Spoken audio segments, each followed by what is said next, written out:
The woman was screaming. Not in fear. In rage. A grown adult, clutching a clipboard like it was a weapon, standing in front of a 7-year-old child who had just drawn a smiling sun on the sidewalk. She's defacing property. The shriek echoed across the cul-de-sac as neighbors stepped outside.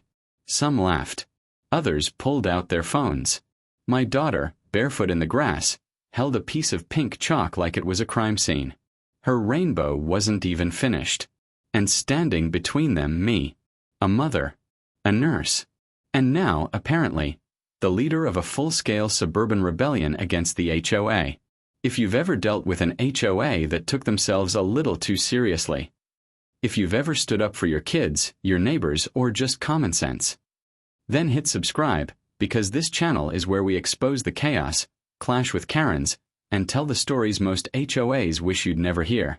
Stick around. Because what started with sidewalk chalk turned into a legal art exhibit that left the HOA president humiliated and completely powerless. It started with a scream. Not the horror movie kind, worse.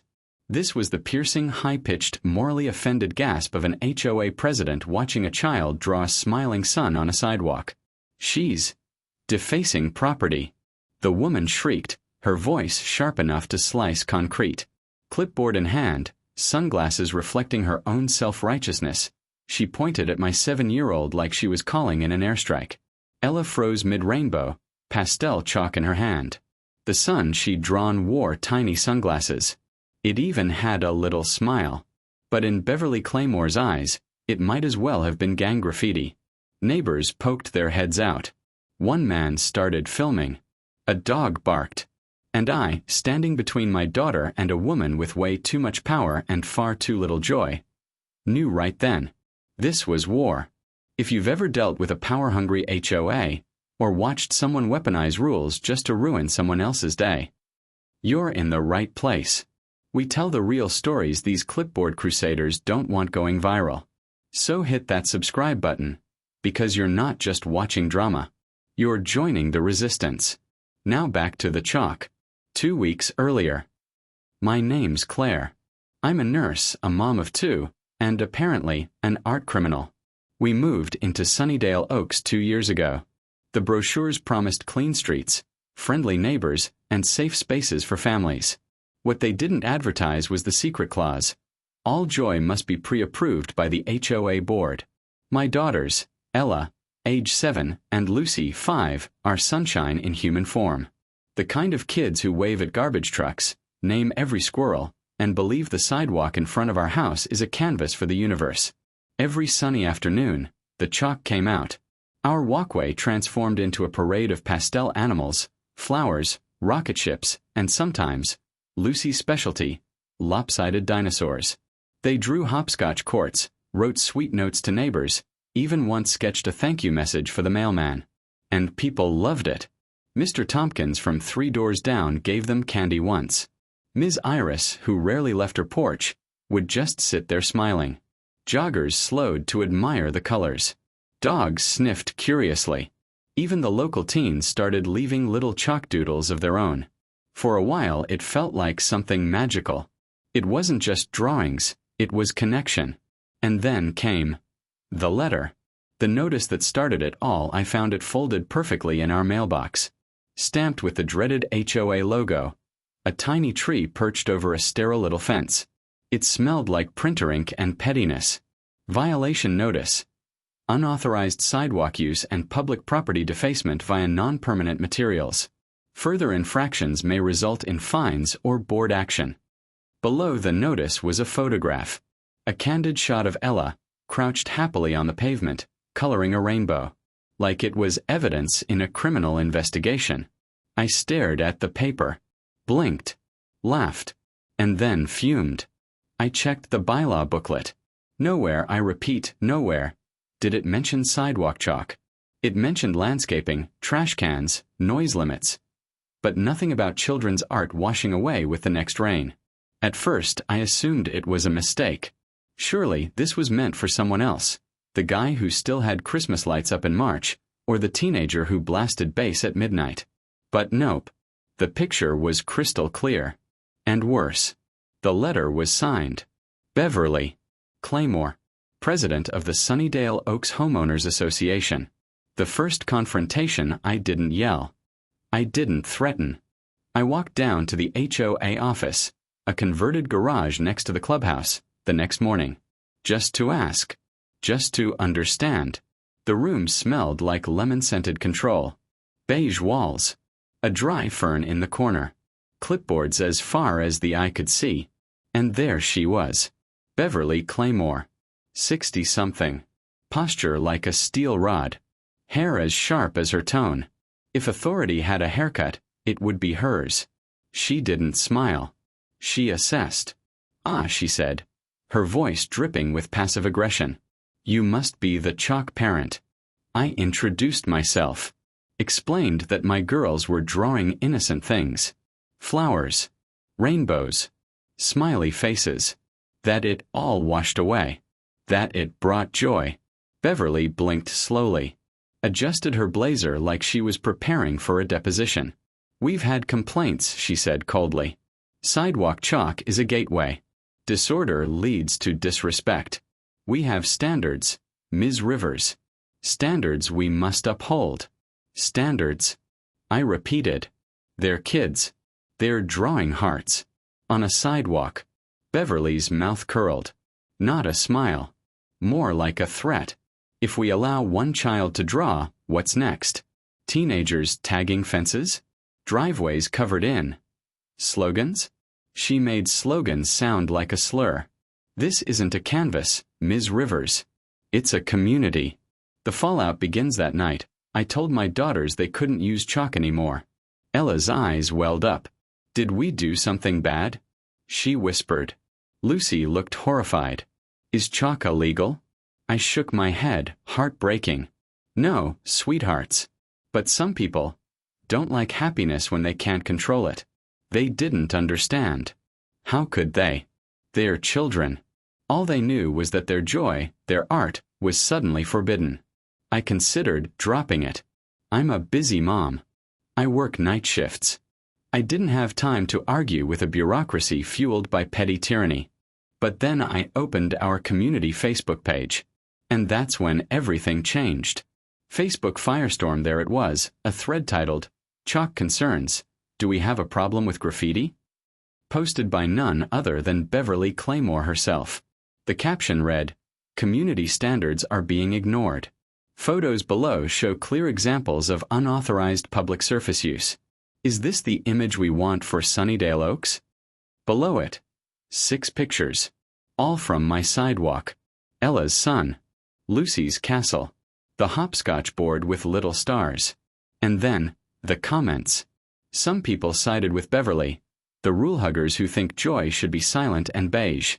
But others were furious. Seriously? It's chalk. This is what the HOA wastes time on? My kid loved walking by that. What is wrong with this board?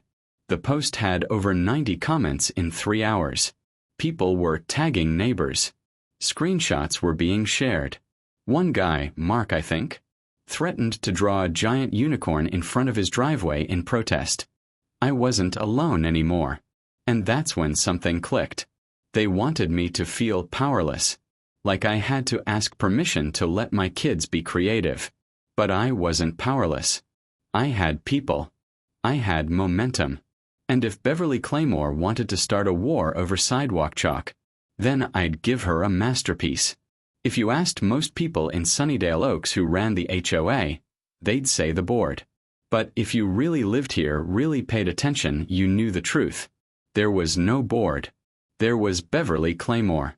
And if there was a crown, she wore it with iron pins and hairspray. Her official title was president, but the residents whispered other names. Clipboard Karen, the sidewalk sheriff, Queen Bev. She walked the streets of our peaceful suburban neighborhood like a self-appointed monarch patrolling her kingdom. Every house paint shade, mailbox height, and blade of grass was under her invisible dominion. Before the chalk incident, I hadn't thought much of her. She was just that rigid woman who always wore blazers, even in 90-degree heat, and kept her lawn trimmed like it was auditioning for a military commercial. I'd seen her at a few HOA meetings, But like most residents, I avoided getting involved. That's how HOAs like ours survived, through apathy, fear, and just enough bureaucracy to discourage pushback. But now I'd seen her in action, and the quiet power she held was anything but harmless. The morning after the Facebook firestorm, I woke up to something new on our front lawn, a second violation notice, this time stapled to a wooden stake, planted in the ground like a warning sign. Beverly wasn't just escalating, she was declaring territory. The notice was absurd. It cited the promotion of non-conforming behavior through unauthorized expression and warned of a $50 per day fine for any future infractions. She had even included a copy of a decades-old guideline about public-facing presentation, printed in faded ink like it had been dug out of a Cold War archive. I tore it down. My girls watched me from the window, wide-eyed and silent. But I wasn't scared. Not anymore. I was done being polite. That night, I decided to attend the next HOA board meeting. Not just to watch, to speak. The clubhouse was full. News of the chalk debacle had spread faster than Beverly could update her bylaws. Some came to support me. Others came out of morbid curiosity, like spectators at a train wreck. I wore jeans, a plain tee, and brought a folder labeled Community Support. Beverly, as expected, wore her power blazer and signature frown. The meeting started like all HOA meetings. Dry, slow, and filled with monotone agenda items no one actually cared about. But when it came time for community concerns, I stood up. I introduced myself, thanked the board, and calmly, professionally, explained that I was concerned about the way minor issues were being handled. I explained the emotional impact on my children, the sudden escalation, the public shaming via Facebook. I brought up the lack of clear language in the bylaws about sidewalk chalk, and how the enforcement seemed personal rather than procedural. Beverly didn't interrupt, but she didn't hide her disdain either. Her jaw tightened. Her fingers tapped the table like a lie detector test. When I finished, the room was silent for a beat. Then Beverly leaned forward. She spoke into the mic with a smile that could cut glass. "Ms. Rivers," she said slowly, "what you call art may be considered visual clutter by others. We've had multiple complaints." "From who?" I interrupted, unable to stop myself. She didn't flinch. "That's confidential, as per our privacy policy." Of course it was. Classic HOA maneuver. Weaponize anonymity to enforce control. She continued. "As president, my duty is to maintain the standards this community agreed upon. Chalk drawings, however well-intentioned, can lead to uneven enforcement and a loss of uniformity." Someone in the back chuckled. A few people murmured in disbelief. "It's chalk, Beverly," a man muttered under his breath. But Beverly wasn't done. She pulled out a printed image from a folder, the same one of Ella drawing the rainbow. "This is a public sidewalk. Technically city property. That makes this a potential liability." A collective groan echoed through the room. That was it. Her game plan. She wasn't going to argue morality or joy or art. She was going to bury me under liability and procedure. But that's when something unexpected happened. A hand shot up in the back row. A woman in a red cardigan stood up. "Hi, I'm Laura," she said. "I live on Willow Court. I just wanted to say, Claire's kids have been drawing on my block too. And my grandkids love it. It's the highlight of their walk home." Another voice. "Yeah, my daughter started drawing little hearts next to their rainbows. It's harmless." Then another. "My son has social anxiety. The first time I saw him talk to another kid in the neighborhood was because of those chalk drawings." It started a conversation. Within minutes, the mood in the room had completely shifted. Beverly sat motionless. Her mask of authority cracked just enough to reveal something underneath. Fear. Not fear of chalk. Not fear of me. But fear of losing control. She tried to regain composure. "We appreciate feedback, but the rules are in place for a reason. We'll review the language, but violations will continue to be enforced until further notice." It was a technical retreat, but not a surrender. I knew better than to think Beverly would back down publicly. But I had cracked the surface. And most importantly, I wasn't alone anymore. After the meeting, several neighbors approached me. Some offered legal help. One woman was a retired teacher who wanted to organize a kids' chalk day. Another guy, an art major turned graphic designer, said he knew local muralists who might love to get involved. An idea began to form. What if Beverly was right? The sidewalk was public property. And what if, just what if, we could use that technicality against her? What if we turned this from a violation into a city-sanctioned event? A legal chalk art exhibition. Not just kids drawing, but full-blown professional sidewalk art. With permits. With media coverage. With so much community support that Beverly wouldn't be able to stop it. If she wanted to fight chalk with bureaucracy, I'd fight back with paperwork. But not just any paperwork. Legal. Public. City approved. Everything the HOA couldn't touch. And with that, the chalk war leveled up. Beverly had no idea what was coming. You can ban chalk, but you can't erase a movement. It didn't take long for Beverly Claymore to strike back. 2 days after the HOA meeting, where I dared challenge the Queen's decree, she sent out what she probably thought was a nuclear-level memo. It was printed on glossy cardstock, folded neatly into every resident's mailbox. Title at the top in bold, all caps, Community Cleanliness and Compliance Notice. The wording was classic Beverly. Formal, passive-aggressive, and wrapped in legal fluff so thick it felt bulletproof. But when you boiled it down, the message was clear. The HOA was cracking down. On everything. Sidewalk chalk. Yard signs. Window decals. Front porch decorations not listed in the community design palette. Even those little gnome statues people put in their gardens? Banned. It wasn't about order anymore. It was about punishment. This wasn't just about my kids' drawings. This was about control. And I wasn't the only one feeling it. The next morning, I got a text from my neighbor, Tanya. It read, "Got cited for a pink flower pot. HOA says it's non-conforming." Are they serious? Yes, they were. And they were just getting started. The retaliation machine, the HOA, began issuing daily fines like parking tickets. Tanya got dinged $25 for a non-neutral welcome mat. The Donovans across the street got hit with a warning for letting their grandkids leave chalk handprints on the driveway. Even Mr. Tompkins, a 74-year-old Vietnam vet who literally fought in a war, got a violation for an American flag-themed lawn ornament. The board said it was a seasonal decor issue. Every day, new complaints. New citations. New whispers. It didn't feel like a neighborhood anymore. It felt like an occupied zone. Kids stopped playing outside. Parents walked faster. Heads down. Even dogs looked like they were trying to avoid eye contact with Beverly. But the harder she pushed, the more we pushed back. The birth of the chalk rebellion, it started small. A single chalk message appeared on the sidewalk in front of our house one night, written in big looping letters. This is art. Not a crime. No one saw who wrote it. The next morning, it was joined by another, a block away. Let the kids draw. Then more popped up. Dozens. Then hundreds. It became a whispers campaign in pastel. By the end of the week, sidewalks across Sunnydale Oaks were covered with messages. Not drawings this time, but words.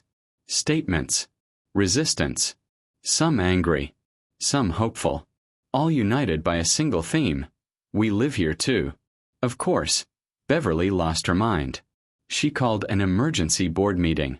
Declared that unauthorized messaging on public walkways would now be considered intentional defiance and subject to accelerated fines. She used those exact words. Intentional defiance. Against a crayon protest. But we were ready. Remember the artist I met after the board meeting? The one who used to design murals? His name was Malik. By week's end, he'd organized a group of local artists, street painters, even a few former art teachers from the community college nearby. I told them my idea. What if we made the chalk artificial? Not a protest. Not graffiti. Not even just a message.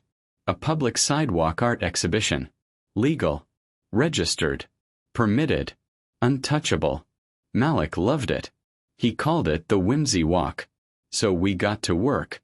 I contacted the city's Parks and Rec office, filed the right forms, paid the permit fee, emailed local press, set the date, Saturday, 2 weeks out. We framed it as a community celebration of creativity. No one mentioned the HOA. No one mentioned Beverly. We didn't have to. But behind the scenes, we were methodical, strategic, legal. We weren't breaking rules. We were using them. Meanwhile, Beverly tripled down as we quietly planned. The HOA spiraled into full-blown paranoia. They began patrolling with clipboards twice a day. They hired a private security guard to monitor vandalism. A 19-year-old kid named Trevor who looked terrified every time someone waved at him. Then came the lawn signs. Oh, the lawn signs. First it was 1 or 2. I support chalk art color belongs here my sidewalk, my canvas then dozens. People printed their own. Sharpened slogans on cardboard. Hung banners from porches. Someone even projected a rainbow on their garage door at night with a floodlight and a stencil. And right in front of my house, Malik painted a massive chalk mural, a giant phoenix rising out of a sidewalk crack. The caption underneath read, "Joy always returns." It went viral on local social media. Within hours, it had 3,000 likes and was shared by 2 city council members. That's when Beverly hit her limit. She sent out a letter, certified mail this time, threatening to pursue litigation. Litigation. Over sidewalk chalk. And yet, the community only grew stronger the day after her letter. I hosted an open meeting in my driveway. No mics. No formality. Just neighbors, lawn chairs, lemonade, and resistance. Over 60 people showed up. Not to riot, but to reclaim the neighborhood from fear. We made posters. Shared art supplies. Kids chalked in the background while adults swapped stories of HOA absurdities that had piled up for years. Beverly had thought she was maintaining order. But all she'd done was expose her own weakness. Because the truth is, order without joy isn't peace, it's just control. And the tighter she gripped that control, the more cracks formed in her empire. The calm before the color storm by Friday, the day before the Whimsy Walk, everything was in place. We had city permits, media coverage, volunteers, street cones. We even coordinated with the local food truck guy to park near the clubhouse. The same clubhouse Beverly used to hold her monthly HOA meetings. Petty. Maybe. But perfect. Absolutely. The artists had been prepping all week, sketching designs, mixing chalk compounds, even building templates. The plan was to turn 5 full blocks of sidewalk into a gallery of joy, color, and freedom. And the HOA couldn't do a thing to stop it. Not legally. Not ethically. Not without exposing themselves as the villains they truly were. But we all knew Beverly wouldn't go quietly. We braced for something. A last-minute permit challenge. A noise complaint. A police visit. Because there's one thing you learn when you stand up to someone who's always had power. They don't give it up easily. And Beverly Claymore?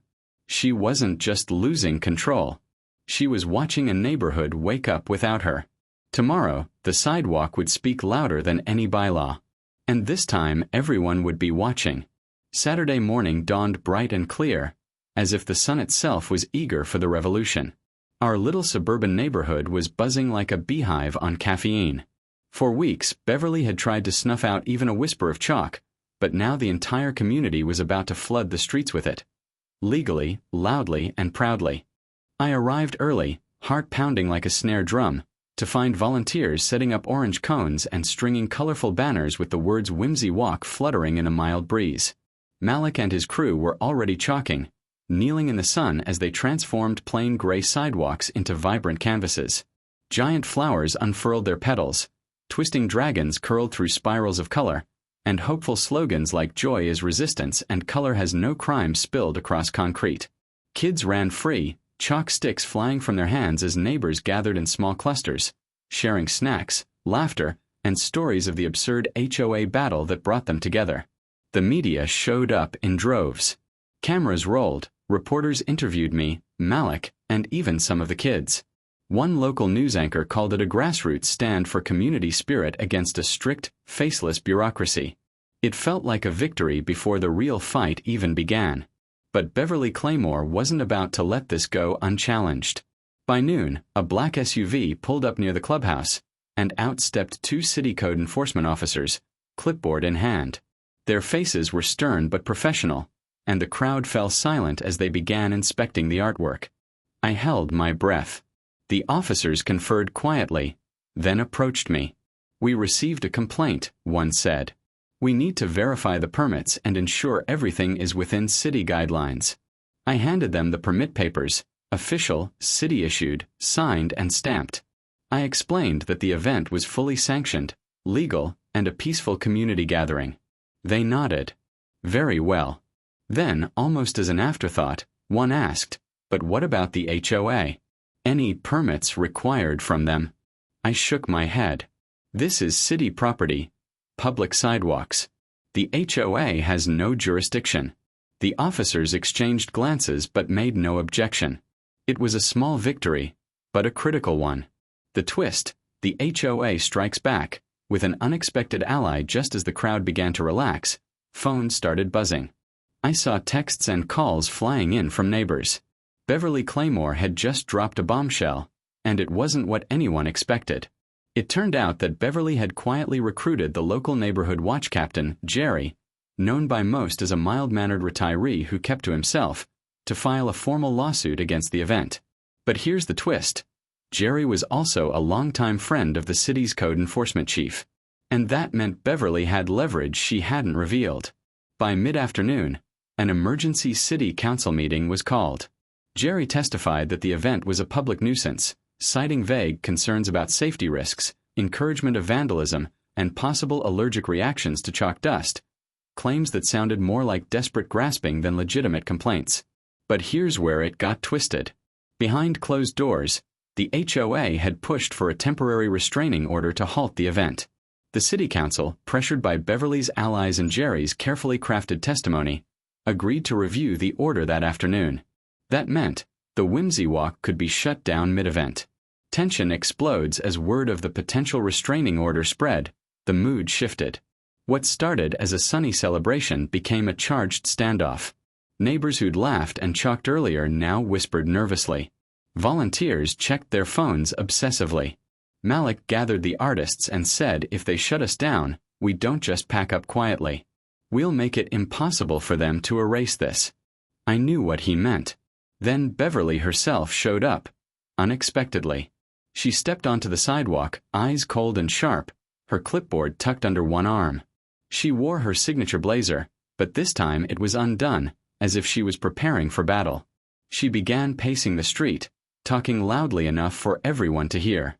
"You're defying community standards. This is chaos disguised as art. And mark my words, this ends today." I stepped forward. "Beverly, this isn't chaos. It's community. It's expression. It's healing after years of fear you've imposed." My voice was calm but firm. She sneered. "You think you've won? I hold the power. This isn't over." The crowd held its breath. The unexpected hero, Jerry's real motive just as Beverly was about to speak again, Jerry, the neighborhood watch captain, cleared his throat and raised his hand. "I'd like to clarify something," he said, voice steady. Everyone turned to him, surprised by the sudden shift. "I filed the complaint, yes. But not because I hate this event. I filed it because I have a personal stake." Jerry's face softened. "My grandson has autism, and chalk events like this, well, they're too overwhelming for him. The noise, the crowds, it affects his health. That's why I filed." I didn't expect things to escalate like this. A murmur rippled through the crowd. Beverly's face twisted with frustration. I stepped in. "Jerry, we understand. No one wants to hurt your grandson. But this community can be inclusive. We can make it work for everyone." A neighbor called out, "Maybe we can create quiet zones or scheduled times." Another added, "Or special days where the noise is minimal." Jerry nodded slowly, visibly relieved. The council's decision, the turning point as the sun dipped lower, the city council reconvened to announce their ruling. The room was packed, reporters, neighbors, even Beverly with her board in tow. The judge's voice rang clear over the murmurs. The court finds no grounds to issue a restraining order on the Whimsy Walk event. The permits are valid. The concerns are noted, but the event will continue under reasonable accommodations for sensitive residents. A cheer erupted. Beverly's face fell. Her plan thwarted in front of the entire city. But the real twist came after the meeting. The post-meeting bombshell. Beverly's own violation minutes after the ruling. A city inspector approached Beverly with a sealed citation. It detailed multiple violations on her own property. Excessive lawn decorations that violated the HOA guidelines she enforced so strictly, illegal signage posted without permits, and unauthorized landscaping changes. The citation was signed by none other than Malik's artist crew, who'd quietly documented Beverly's own infractions as part of a community watchdog project. Beverly was stunned. Her empire, built on enforcing rules for others, had been cracked wide open. For the first time, she was on the receiving end of the law she wielded so ruthlessly. The aftermath. A neighborhood transformed. The Whimsy Walk ended up lasting late into the night. Families lingered, chalk-stained hands and smiles everywhere. The neighborhood had changed. No longer just a sterile suburb ruled by one woman's iron will, but a community that had rediscovered its voice, color, and courage. Beverly's reign wasn't over yet. She vowed to fight back, but the damage was done. The neighborhood was awake. And chalk wasn't just a kid's toy anymore. It was a symbol of resistance, a reminder that sometimes the smallest voices can shake the biggest thrones.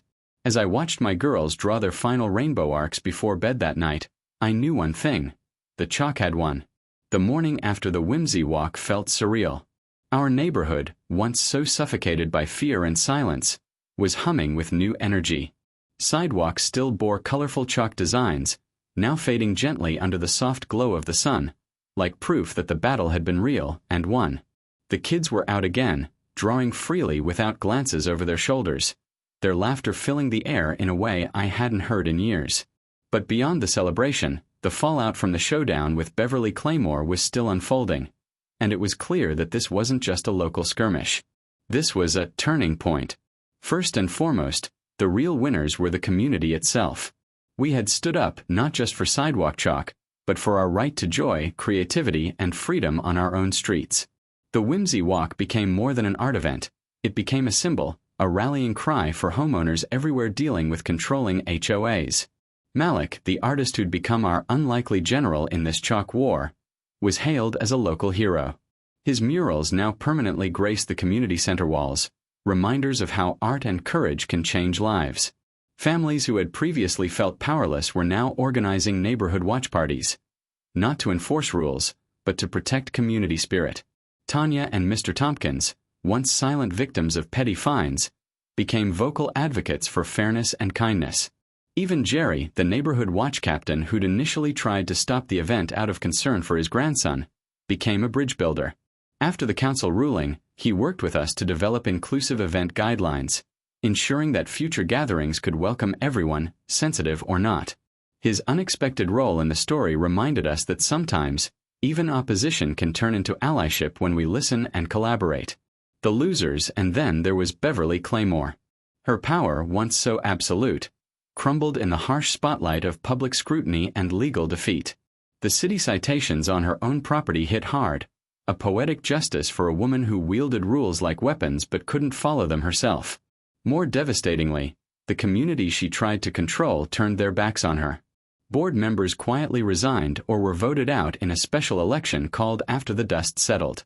Beverly, once the feared HOA queen, became a cautionary tale whispered among neighbors about what happens when control turns into cruelty.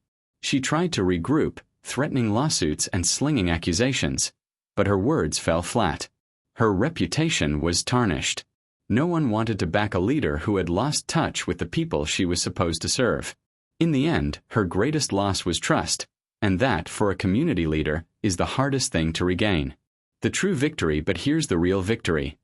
One that goes beyond fines, lawsuits, or even art. We learned that community is more than rules and regulations.